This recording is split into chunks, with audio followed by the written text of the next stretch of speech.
I want to thank Senator Klobuchar, and I want to thank ELI. Let me say this, I absolutely love brilliant, tough women from Minnesota.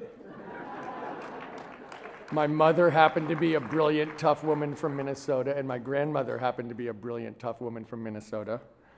But unlike them, I got a chance to go on Senator Klobuchar's web page and to see exactly what she stands for, and she stands for everything that I believe in about energy, right from the local level to the global level. So I think she should be very nervous about the kind of groupie that's forming on this stage here. And I also want to say thank you very much to ELI. I spent some time going through to understand exactly what the people in this room do. It overlaps incredibly well with what I've been doing with George and some other things that we've been working on together, which I want to talk about a little bit tonight. But the approach is incredibly similar, the values are incredibly similar, and the mission is incredibly similar. So I want to say to you, thank you for what you do. It's nice that you gave George and me this award, but I'm much happier to thank you for what you do on an ongoing basis, in which I consider to be of vital importance. And let me also say this. I understand where I sit in this partnership. I see myself as part of the greatest slugging brothers in history, which were the Aaron brothers, Hank Aaron and his brother Tommy Aaron, who between them hit 768 home runs. I'm very proud of that number, 768. Hank hit 755.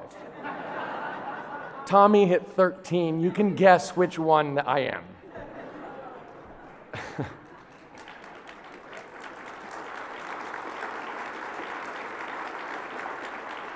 And let me say this, I think you guys got just a touch of how terrific George Shultz really is. Just a touch. I have had a chance to work with him over the last 3 or 4 years, and he is absolutely as sharp as a tack. He is an incredibly good person with incredibly good values. He is absolutely fun as hell. And he is just a great person to work with. I mean, at the last party we had, George stood up after dinner to sing a song.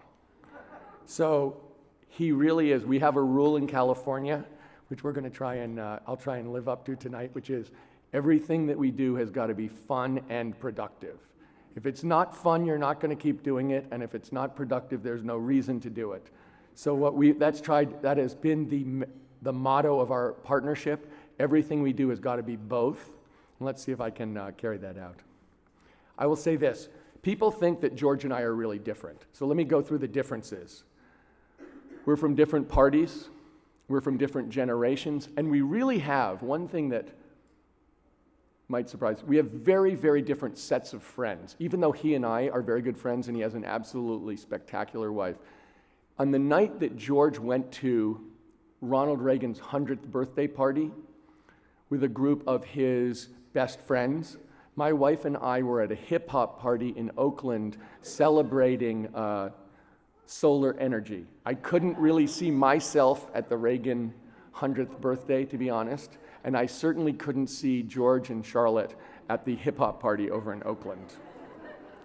But the truth of the matter is that George and I have an amazing amount of the same values. We really aren't different in any of the big things. You know, we really view the values that we're fighting for in the series of things that we've done, which really started but certainly didn't end with the No on 23 campaign. We really have 3 things that we think we stand for.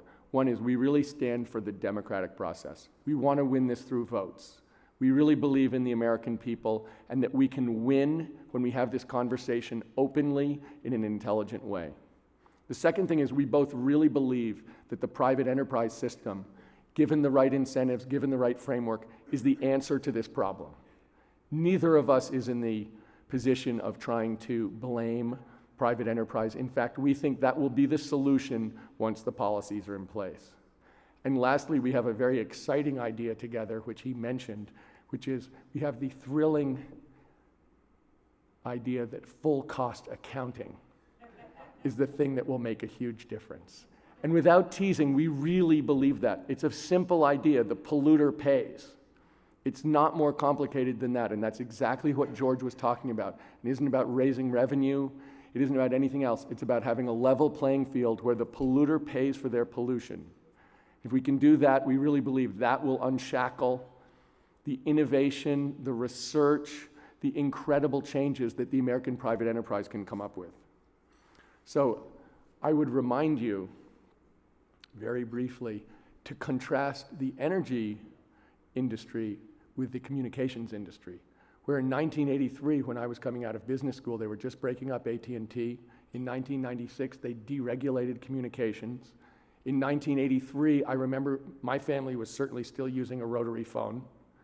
There had been really nothing that had changed, and today the big news is the Twitter IPO. But getting from my family's rotary phone to the Twitter IPO is 10,000 innovations. That is what the American private enterprise system can do under the right circumstances. That's what it's fully capable of doing. That's exactly how we're going to solve this problem.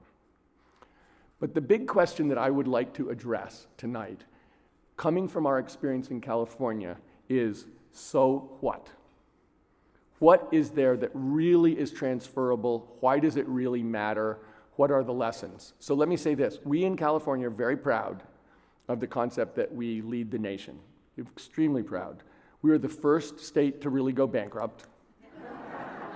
We're the first state, you may remember, which I thought was a terrific innovation, to pay in script because we had no money. We're the first state where the legislature had less than a 15% approval rating. Very proud of that. We really know how to do it right.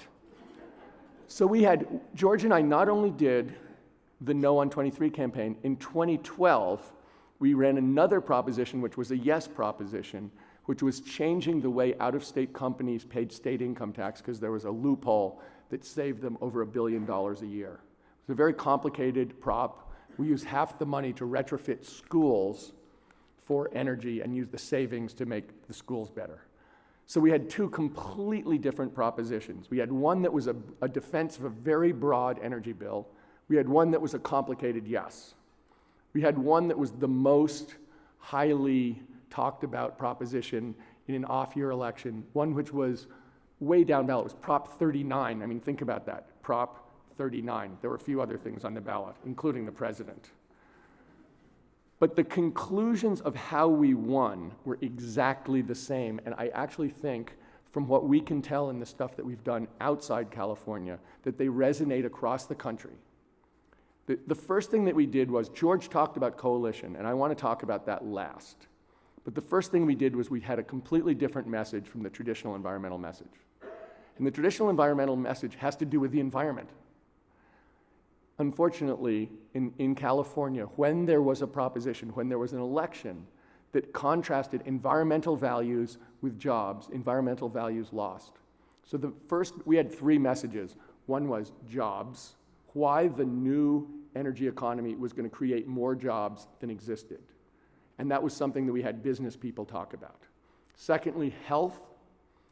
We felt that the way that people actually respond to pollution is through health, particularly of their kids, and a lot of the greenhouse gases go out with other kinds of pollution that actually cause asthma. So people actually relate to that because they can see it, they can think about it, it's something they can conceptualize.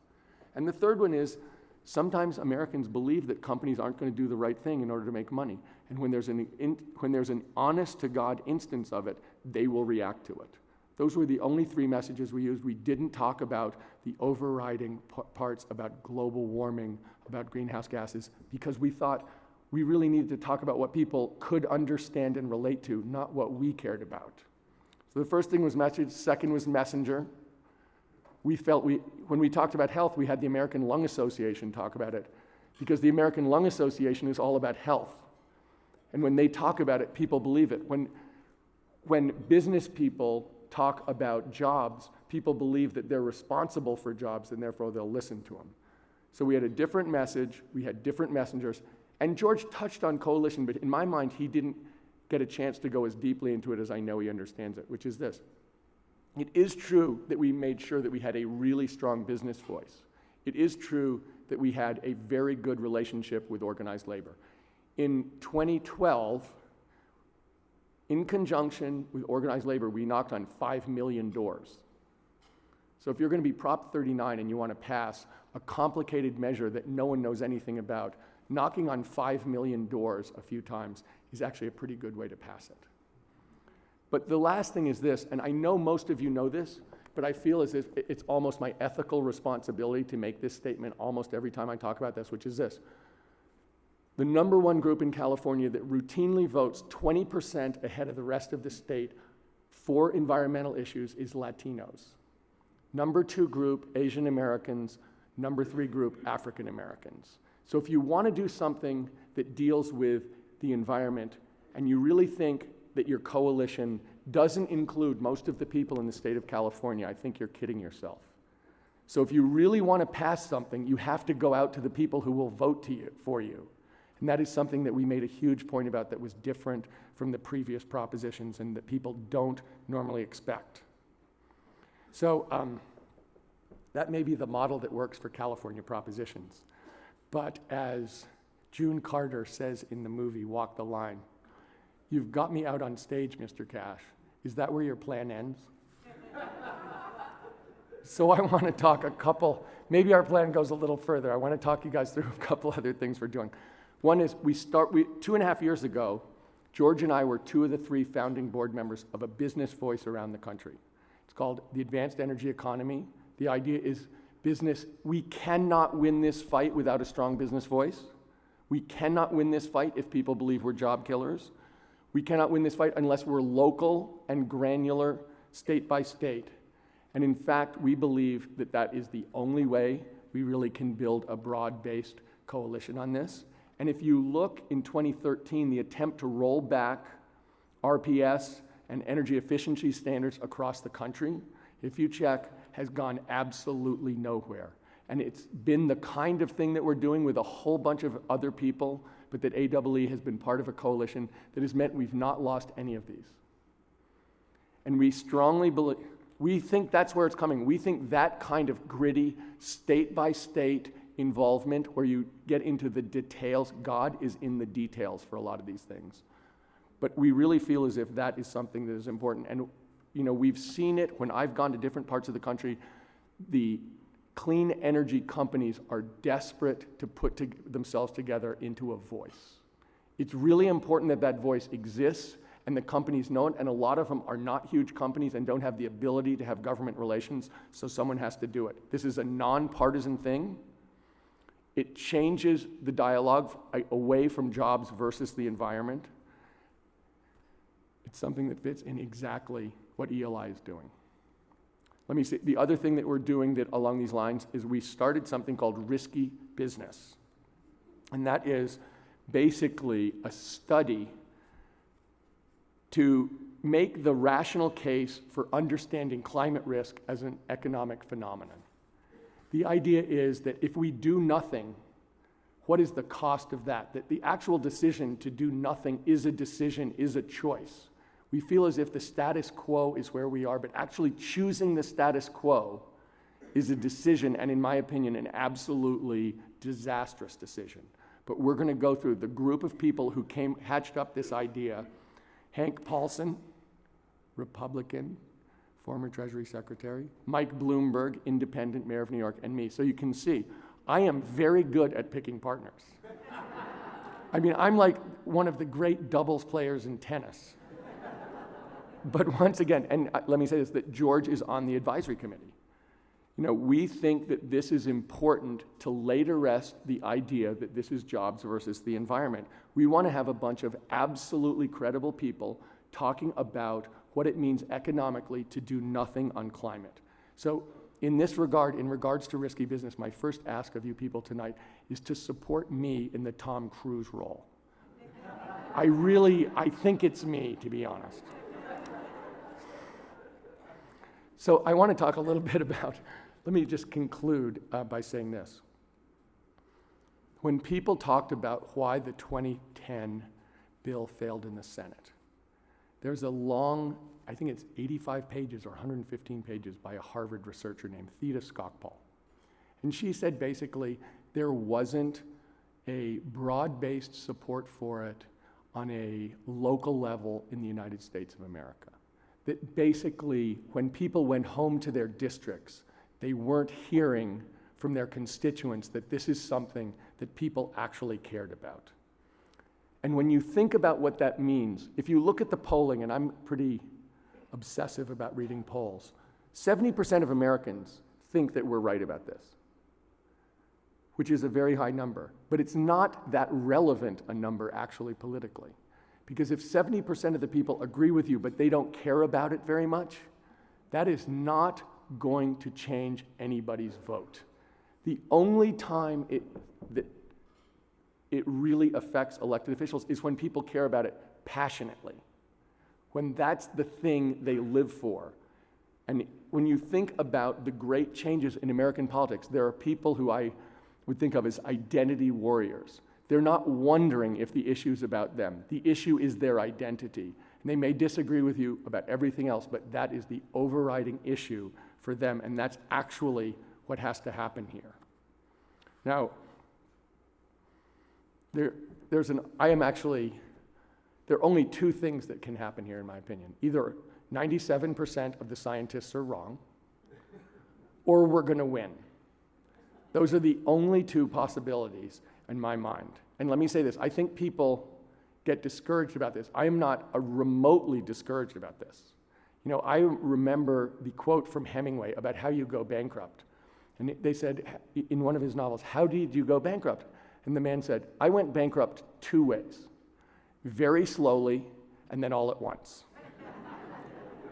That is actually how we're going to win. We're going to win very slowly and then all at once. But we're going to do it with a much broader coalition than people expect or believe in. We're going to do it basically by making this the most important issue for the American people. And let me say this, I quit my job at the end of last year to do this. I had a great job, which I liked a lot, which I'd done for 30 years where I was grossly overpaid, which is a wonderful thing in and of itself. But I believe that for every generation, there is one big challenge. And I think this is the big challenge. I think that when people look back, this will be the thing that determines whether we are successful or not. This, you know, you go back through American history and remember what the different generations, how they measured themselves, how they measured each other, and how we measured them. And there'll always be one thing that is so much more. I always tease and say, do you remember where your family stood on the great tariff debate of 1873?